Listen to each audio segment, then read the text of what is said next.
자, 여러분 반갑습니다. 자, 제가 소개를 해드리겠습니다. 우리 최필식 기술 작가님이고요. 그전엔 기자 생활을 하셨고, 저하고는 벌써 10년이 훨씬 넘었습니다. 그래서 오랫동안 그 친분이 있는 관계로 이런 그 VR이나 아니면 인터넷 기기, 모바일 기기 이런 쪽에서는 우리나라에서 정말 탑 클래스 안에 들어가시는 분이에요. 상당히 오랫동안 부탁을 해서 여러분들하고 시간이 잘 안 맞았는데 오늘은 VR, AR 그리고 최근에 여러분들 아실는지 모르겠지만 메타버스라고 하는 가상현실에 대한 증강현실 뭐 이런 것들이 워낙 유행을 하고 있어서 오늘 모시고 한 번은 학교에 오실 거예요. 그래서 오시는 날은 뭐 대학원생들하고 주로 이렇게 이야기를 될 텐데 근처에 있는 사람들은 공고를 할 테니까 오셔서 같이 보셔도 됩니다. 아마 그러면 그때는 오큘러스를 아마 가지고 오실 텐데 가상현실의 세계를 맛보기도 좋습니다. 자, 우리 저기 최필식 기술 작가님을 소개해 드릴게요. 자, 여러분 그냥 마이크 여시면 여러분들도 마이크 열고 한번 인사를 좀 나눴으면 좋겠습니다. 자, 최 작가님 말씀 시작하시죠. 네, 안녕하세요, 여러분. 안녕하세요. 네, 안녕하세요. 안녕하세요. 이제 우리 학생들이 이렇게 쾌활합니다. 자, 작가님 시작하시죠. 조금 재밌는 이야기들을 드려야 될 것 같은데, 저는 오늘 여러분들께 메타버스와 가상현실의 이야기를 좀 전달해 드리려고 온 저 기술 작가 최필식이라고 합니다. 일단 저의 화면을 좀 공유를 할게요. 저 오늘은 여러분들께 먼저 메타버스에 대한 이야기를 드리고 이 뒤에 메타버스 시대에 왜 가상현실이 중요한가를 좀 설명을 드릴까 합니다. 그 전에 메타버스에 대한 약간의 이해는 좀 하고 이제 그 이후에 이야기를 듣는 게 좀 편하실 것 같아서 먼저 메타버스 이야기를 좀 드릴게요. 지금 제가 여기에 한글로 메타버스라고 쓰고 아래 메타 플러스 버스라고 썼는데 사실은 이게 두 가지 단어를 조합해서 만들어진 일종의 용어라고 생각하시면 더 좋을 것 같아요. 그러니까 메타는 사실은 무엇을 초월한 것을 얘기하고 버스는 이제 세계를 의미하는데 결국에는 이 단어를 합치면은 초월한 세계죠. 무엇을 초월했느냐는 건 이제 여러분들이 나중에 그 부분을 생각하셔야 되는 부분이고 사실 지금의 메타버스는 어떻게 보면 우리의 지금 현실을 초월한 세계를 의미를 하는 거라고 생각을 하시면 돼요.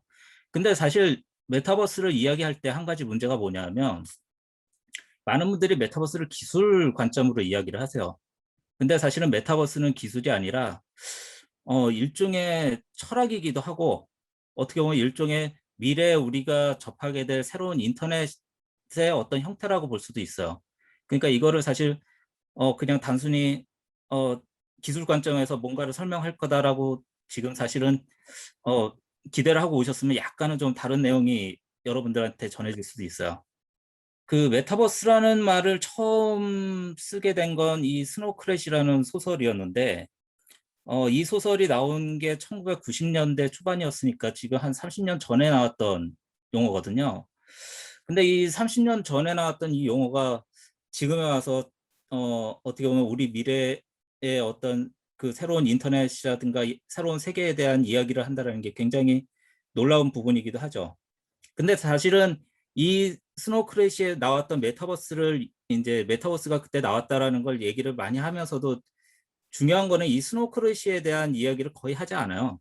그러니까 스노우 크래시의 메타버스는 어떤 모습이었느냐. 뭐 전체적인 이야기는 다 드리면 제가 스포가 되니까 그건 드릴 수가 없는데 메타버스라는 거는 사실은 이 스노우 크래시의 메타버스는 사실은 하나의 별과 같은 그런 거대한 세상이었어요. 그러니까 이 스노우 크래시 안에 메타버스의 그 규모가 어느 정도냐면 우리 현실의 킬로미터 단위로 계산했을 때 65,536km예요. 그 얘기는 무슨 얘기냐면 이거는 철저히 디지털, 그러니까 이진수의 그 배수로 이제 2의 16승의 그 나온 숫자를 가지고 사실 그 별의 크기를 만들었던 거죠. 근데 지구가 사실은 4만 킬로가 조금 넘거든요. 그러니까 지구보다 훨씬 큰 디지털 세상을 그 소설에서는 이야기를 했었어요. 이 디지털 이 디지털 세계를 들어갔던 그 메타버스라고 부르는 그 디지털 세계에 들어가서 활동한 이제 형태가 아바타라든가 뭐 여러 가지 이제 그 어떤 유형의 모습들을 그 소설에서 다 이야기를 했는데, 사실 아바타라는 용어도 이 소설에서 거의 처음으로 썼기 때문에 어떻게 보면 우리가 지금 쓰고 있는 거의 모든 그 최신 개념에 아주 그 먼저 선구적으로 이야기를 했던 소설이었죠. 하지만 중요한 거는 이 메타버스라는 걸 이 소설에서도 세상이라고 얘기를 했지 애플리케이션이라고는 얘기를 안 했어요. 그러니까 여러분들이 중요하게 생각해야 되는 건 메타버스는 애플리케이션으로 접근할 수가 없어요. 말 그대로 세상이기 때문에. 그러니까 이 부분을 먼저 생각하시고 이 다음 얘기들을 들어주시면 좋을 것 같아요. 일단은 메타버스에 대해서 다른 이야기를 하기 전에 우리가 살고 있는 현실을 먼저 좀 이야기를 해야 될 것 같아요. 여러분들은 지금 우리가 이런 뭐 지금 보고 있는 사진은 사실 서울의 야경이지만, 우리는 이렇게 건물에 지어져 있고 자동차가 다니고 그다음에 우리가 이동할 수 있는 공간이 있는 이런 사회 속에서 살고 있죠. 여러분들이 지금 있는 뭐 학교든 카페든 이제 또 집이든 이렇게 있는 곳도 사실은 현실에 있는 존재하는 공간이고, 여러분 자체도 현실에 존재하는 사람이고, 또 그렇게 해서 이 공간 안에서 지금까지 많은 활동들을 해오고 또 활동들을 해 나가죠. 뭐 먹고 자고 여러 가지 뭐 병을 치료하거나 공부를 하거나 또 사람을 사귀거나 이런 것들을 다 할 수 있게 되는데, 우리가 한 가지 좀 생각해 봐야 될 게 있어요. 뭐냐면 여러분들은 분명히 현실에서 살고 있지만 여러분들이 하는 행동들은 대부분 디지털로 처리하는 것들이 굉장히 많아졌다는 거예요. 그러니까 여러분들이 은행을 가서 무엇을 하든 아니면 뭐 마트에 가서 쇼핑을 하든, 여러분들이 지금 원격 대화로 이렇게 들어와서 이 수업을 받든, 또 어떤 사물을 볼 때 우리의 눈으로만 볼 수 없기 때문에 정보를 얻든, 이런 것들을 대부분은 이제 디지털 세계에서 처리된 결과를 보고 있다라는 거죠. 그러니까 여러분들이 그냥 단순히 우리가 이제 오프라인 세상에서만 사는 게 아니라 온라인과 겹쳐서 살고 있다라는 걸 좀 생각을 해볼 필요가 있어요. 또 하나는 여러분들이 그런 삶을 벗어나서 여러분들이 놀고 있는 공간들을 좀 생각을 해보시죠.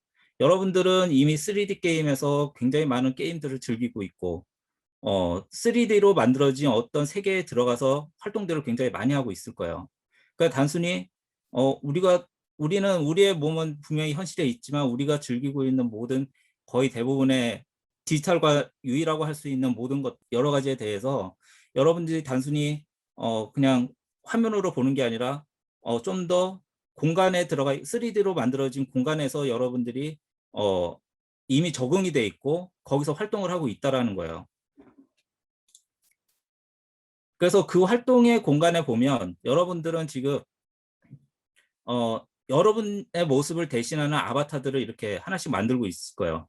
어떤 게임을 가든 아니면 어떤 3D 서비스를 가든 또는 어떤 뭐 새로운 서비스가 나오든 간에 여러분들을 대신할 디지털 자아, 그것들은 이제 우리가 아바타라고 얘기를 하지만 이 뒤에는 또 다른 표현이 나오거든요. 근데 지금 현재로서는 이런 아바타들을 대신해서 여러분들이 어, 여러분들이 그 서비스에서 여러분들을 표현하고 활동을 하고 또 다른 사람과 소통을 하고 이런 것들을 하고 있죠.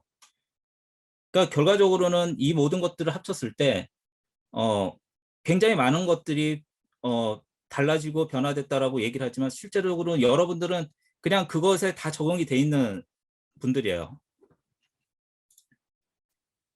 그래서 우리가 살고 있는 이 물리 세계와 디지털 세계를 좀 구분을 해보면, 사실은 물리적 세계는 우리가 사람을 만날 때 직접 사람을 만나거나 아니면 우리가 가까운 쇼핑을 할 때 뭐 가까운 편의점을 가거나 어떤 콘텐츠가 물리적으로 존재하는 저장 매체에 담겨 있거나 또는 이제 이런 업무나 교육에서 교실에 가 있거나 현장 실습을 가거나 뭐 이런 것들이 실질적으로 우리가 직접 이동하거나 어떻게 만질 수 있는 형태로 존재를 하잖아요.